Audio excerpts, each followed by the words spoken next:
Au nom du Père, du Fils et du Saint-Esprit, ainsi soit-il. Mes amis, aujourd'hui nous allons continuer notre étude du catéchisme, du petit catéchisme du Québec.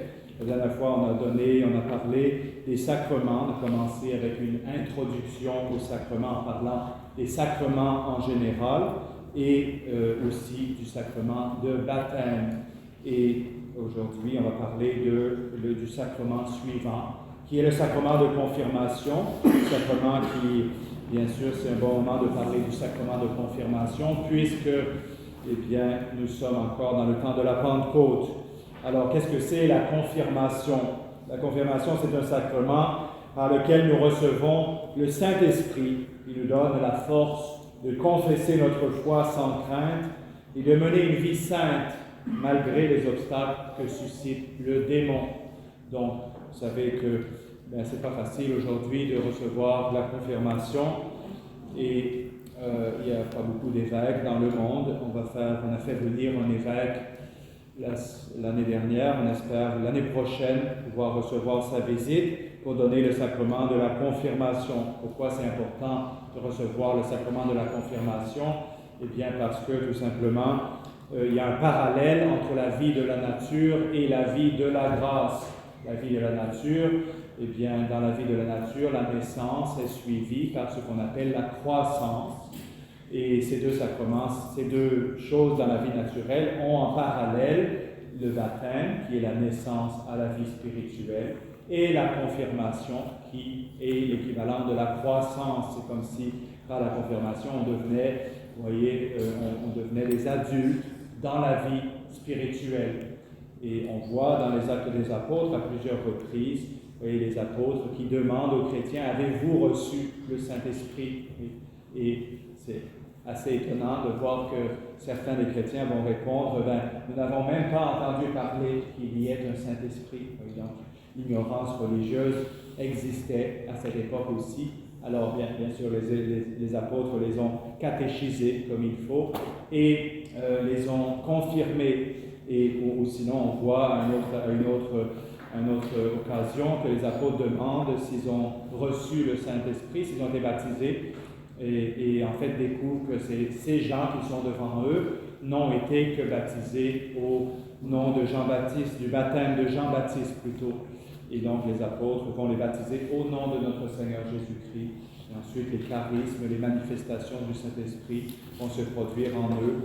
Voyez, et ils vont aussi recevoir le Saint-Esprit par l'imposition des mains. Donc, la confirmation, c'est un sacrement qui nous donne la force de confesser notre foi sans crainte et de mener une vie sainte, malgré les obstacles que suscite le démon.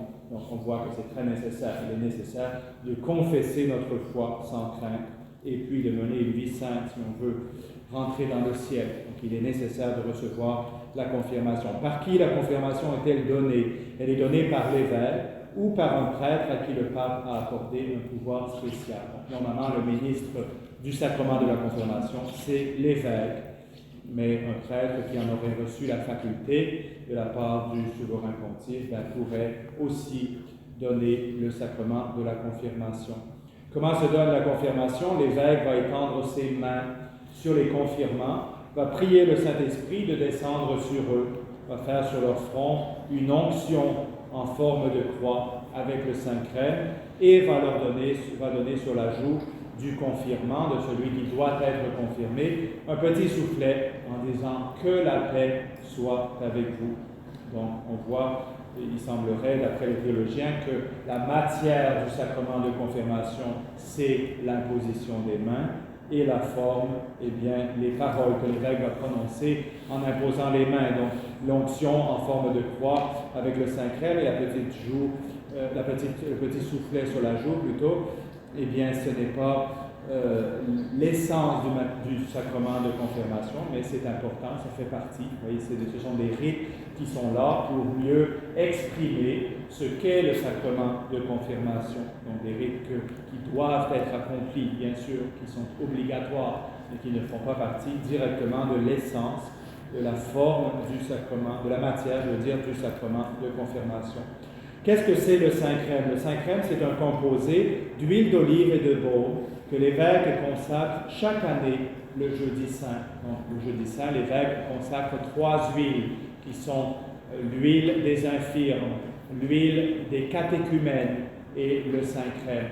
L'huile des infirmes, comme son nom l'indique, est utilisée exclusivement pour le sacrement de l'extrême-onction. C'est nécessaire, comme on a dit la dernière fois, en parlant de cette situation dans la fraternité avec l'évêque du Novus Ordo qui s'est retiré dans la maison de la fraternité. Eh bien, l'huile, le sacrement de l'extrême-onction, la matière du sacrement de l'extrême-onction, c'est l'onction, justement, qui est faite avec l'huile des infirmes. L'huile des catéchumènes est utilisée pour le baptême. Donc, il y a une onction qui est faite sur la poitrine et sur les épaules de la personne qui doit être baptisée. Comme pour la préparer, on prépare les catéchumènes au baptême par cette onction qui est faite avec l'huile des catéchumènes. Ensuite, le saint crème, eh bien, c'est la 3e huile, l'huile la plus sainte, celle qui est consacrée avec le plus de solennité. C'est très beau, cette cérémonie. Normalement, quand on a tous les ministres nécessaires, il y a l'évêque et puis ses assistants. Ensuite, je crois qu'il y a 6 prêtres ou 7 prêtres, 7 diacres, 7 sous-diacres, je ne suis pas certain des noms, des chiffres, mais énormément de clergés qui font partie de la cérémonie. Et le saint crème est consacré avec, vous voyez, une solennité très très grande. C'est la consécration du saint crème. Et donc le saint crème va être utilisé au baptême, pour marquer le front des nouveaux baptisés. Il va être utilisé pour la confirmation, pour l'ordination des prêtres, pour le sacre des rois, pour la consécration des évêques, etc. Alors le saint crème, c'est un composé d'huile d'olive et de baume que l'évêque consacre chaque année le jeudi saint. L'huile d'olive représente la force dans la bataille, puisqu'autrefois, dans les stades, au temps des Romains, que les athlètes qui se battaient les uns contre les autres allaient couvrir leur corps d'huile pour échapper à l'ennemi. Ça, ce n'était pas possible à l'ennemi de les attraper. Ils étaient glissants, ils échappaient, vous voyez, à la poigne de l'ennemi. Donc ça signifie la force dans la bataille qu'on doit livrer contre Satan, contre le démon. Le crème, lui, eh bien le baume, c'est ce qu'on utilise pour inhumer les morts. Donc quand on inhume quelqu'un, quand on embaume quelqu'un, ben, on va couvrir avec des processus que les embaumeurs connaissent. On va mettre du baume dans le corps du défunt pour retarder ou empêcher en grande partie, au moins pour un temps, eh bien, la décomposition du corps. Donc ça représente eh bien, la mort qui doit être la mort spirituelle, comme Jésus, vous voyez, qui avait été ce parfum que Madeleine, Sainte Madeleine, avait versé sur les pieds de Jésus. Jésus avait dit, eh bien, elle a fait ça en vue de ma sépulture. Elle a fait ça en vue de ma sépulture. Donc, on voit bien le baume qui représente la sépulture. Nous, les chrétiens, nous sommes morts au péché, nous sommes morts à ce monde et nous vivons de la vie de Jésus-Christ, de la vie nouvelle.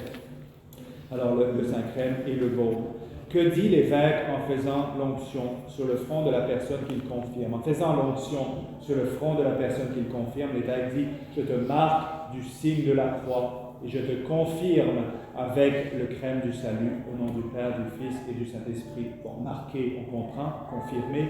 Confirmer, ça vient de confirmare et en latin, c'est remplir de force. Et je te remplis de force avec le crème du salut au nom du Père et du Fils et du Saint-Esprit. Il faut bien comprendre ça. Vous voyez, les saints qui ont vécu avant nous, les apôtres, les confesseurs, les docteurs de l'Église, les saintes vierges, les saints martyrs, etc., tous ces gens-là, ils étaient animés par le même esprit dont nous sommes animés. Il faut bien le comprendre. Ils n'avaient pas un esprit différent, ils ne faisaient pas partie d'une autre religion, ils n'avaient pas reçu un autre Saint-Esprit, ils avaient reçu exactement le même esprit que nous avons reçu. Et simplement, eh bien, comme ils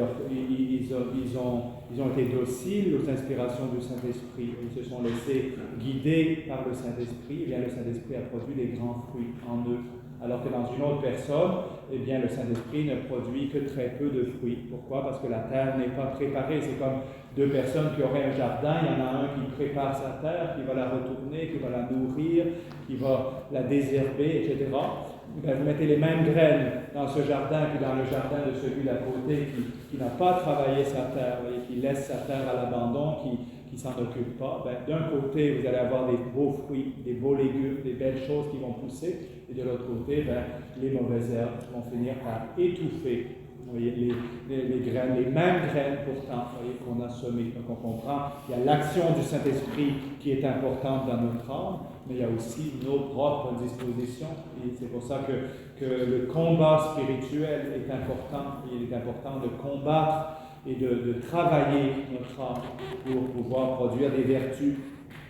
Alors, que signifie maintenant l'onction faite en forme de croix sur le front avec le Saint-Crème? L'onction faite en forme de croix sur le front avec le Saint-Crème signifie que le chrétien confirmé doit professer et pratiquer ouvertement sa foi, ne jamais en rougir et plutôt mourir que de la renier.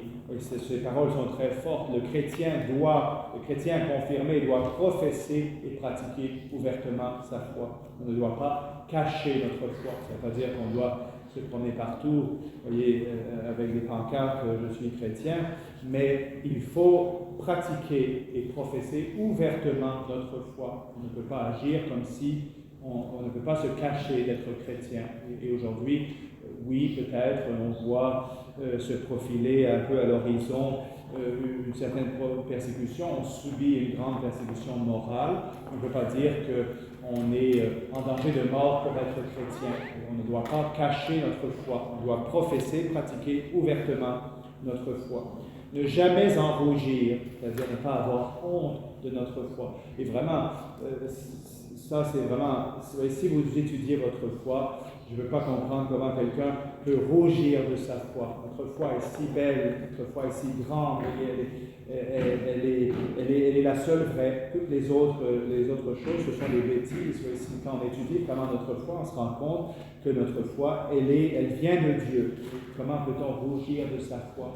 Ne jamais en rougir et plutôt mourir que de la renier. Plutôt mourir que de renier la foi, c'est ce qu'ont fait les martyrs.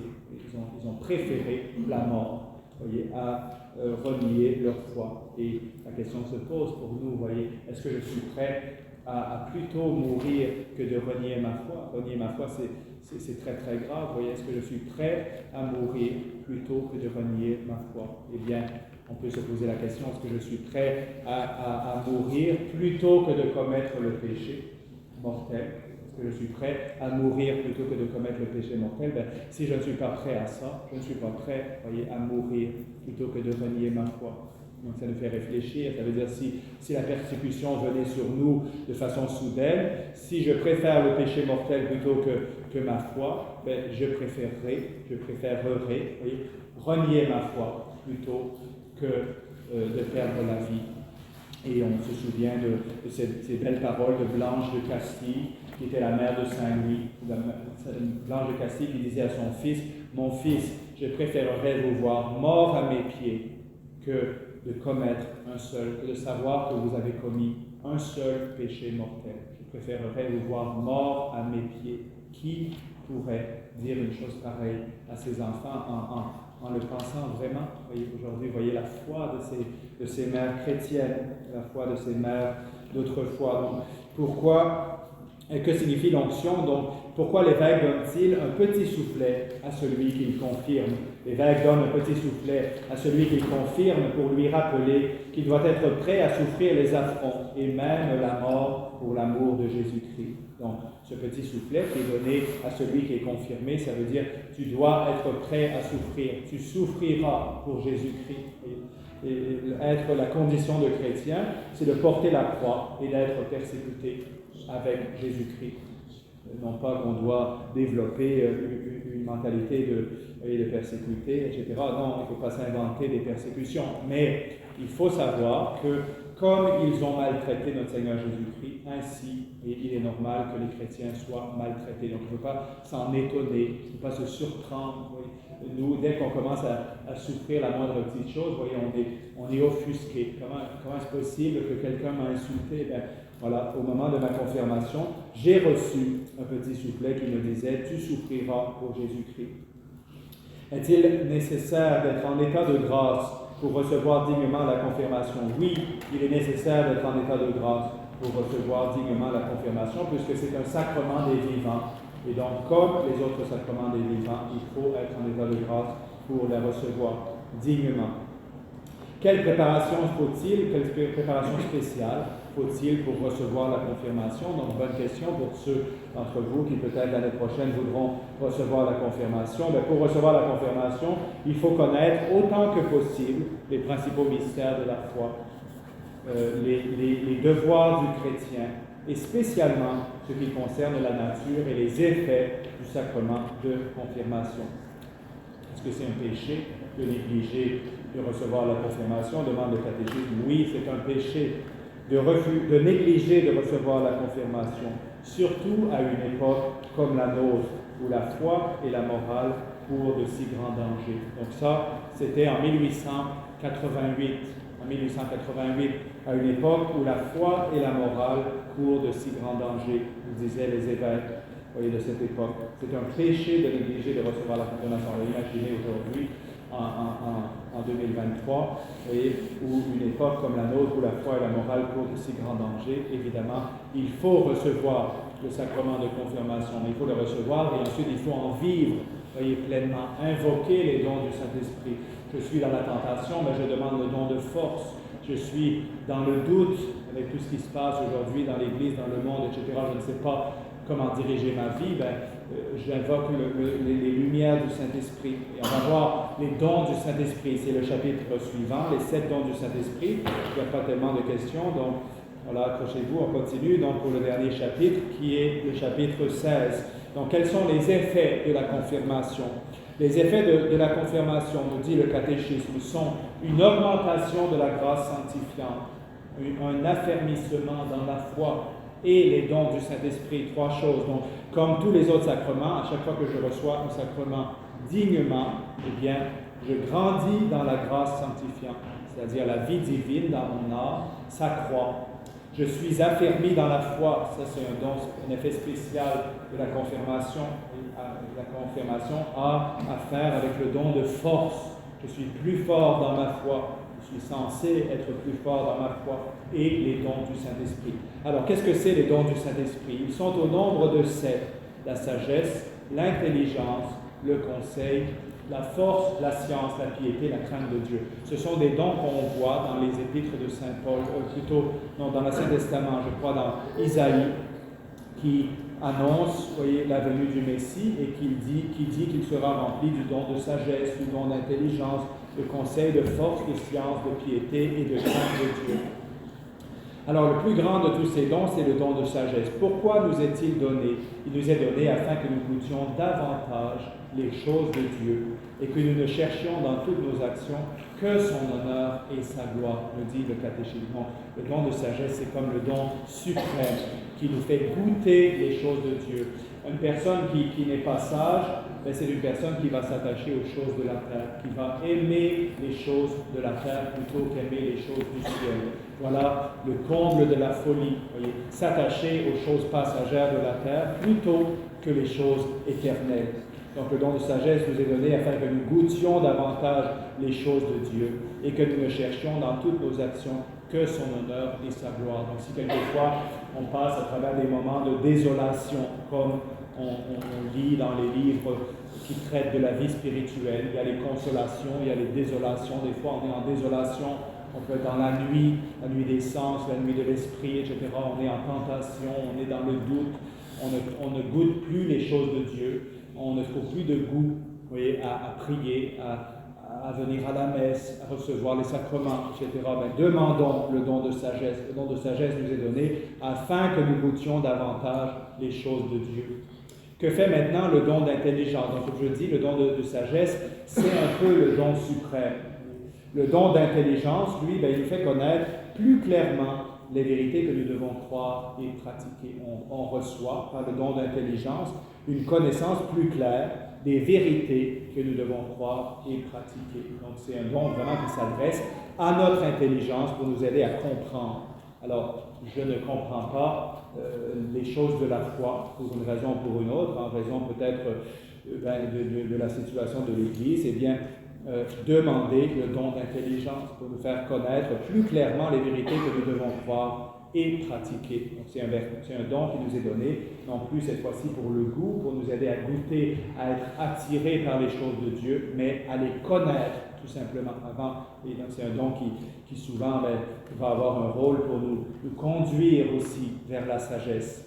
Pourquoi le don de conseil nous est-il conféré?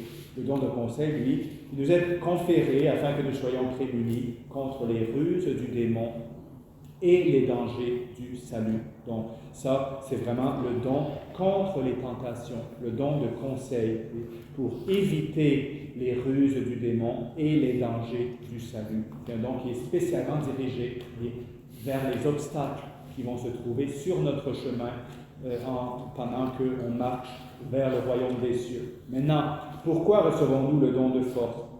Nous recevons le don de force afin que nous ayons le courage de faire la volonté de Dieu en toutes choses. Donc, c'est le don qui nous aide à mettre en pratique. Et ce n'est pas tout de connaître les vérités de la foi. Ce n'est pas tout de connaître la volonté de Dieu dans notre vie. Encore faut-il la mettre en pratique. Et c'est le plus difficile. C'est le plus difficile. Saint Thomas d'Aquin dit, on est surtout blessé dans notre volonté. Non pas tellement dans notre intelligence, mais dans notre volonté surtout. Et donc notre volonté est faible. Il nous faut le don de force. Ce don de force s'adresse à notre volonté pour que nous ayons le courage de faire la volonté de Dieu en toutes choses.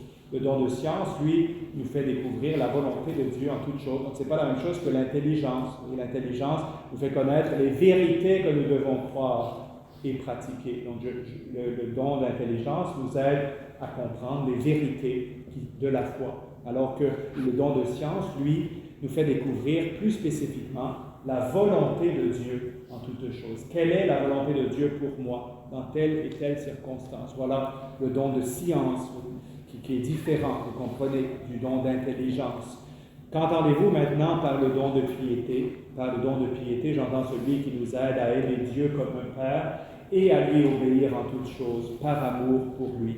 Donc c'est quelque chose qui va un peu avec la sagesse quand même, avec le don de sagesse, le don de piété, le don de sagesse.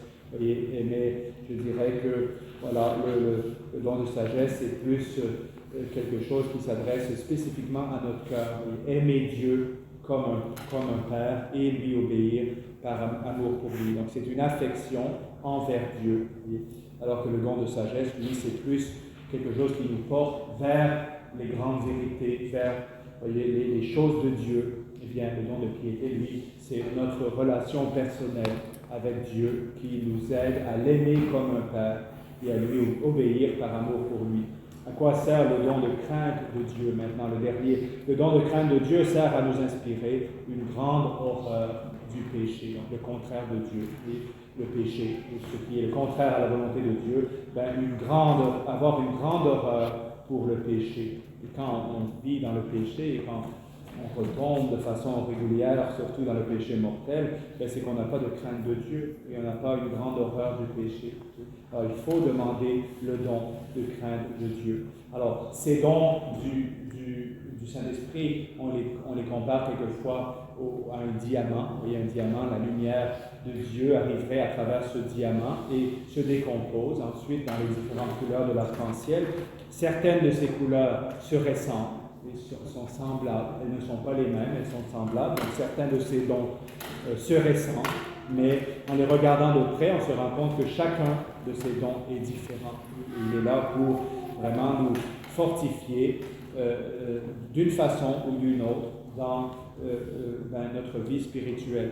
Alors, chers amis, voyez, prions, demandons ces dons du Saint-Esprit. Nous sommes dans le temps de la Pentecôte, on va y rester en réalité jusqu'au moment de l'Avent, puisqu'on a tous ces dimanches après la Pentecôte qui vont se succéder. Bien sûr, le temps de la Pentecôte, c'est surtout l'octave de la Pentecôte, mais voilà, ça se poursuit jusqu'au premier dimanche de l'Avent. Pourquoi? Parce que l'action de notre Seigneur Jésus-Christ a été quand même assez limitée dans le temps. Il est resté pendant 33 années sur la terre, il est mort, il est ressuscité, il est monté dans le ciel. Alors que l'action du Saint-Esprit, qui est l'Esprit de Jésus, se poursuit depuis pratiquement 2000 ans dans l'Église pour inspirer les chrétiens, les guider vers le ciel, guider la Sainte Église, la protéger contre toute erreur, contre toute fausseté, voyez, et lui permettre à l'Église de guider nos âmes vers le salut. Aujourd'hui, après la messe, je vais écouter les confessions de ceux qui n'ont pas pu se confesser avant la messe. Au nom du Père, du Fils et du Saint-Esprit, ainsi soit-il.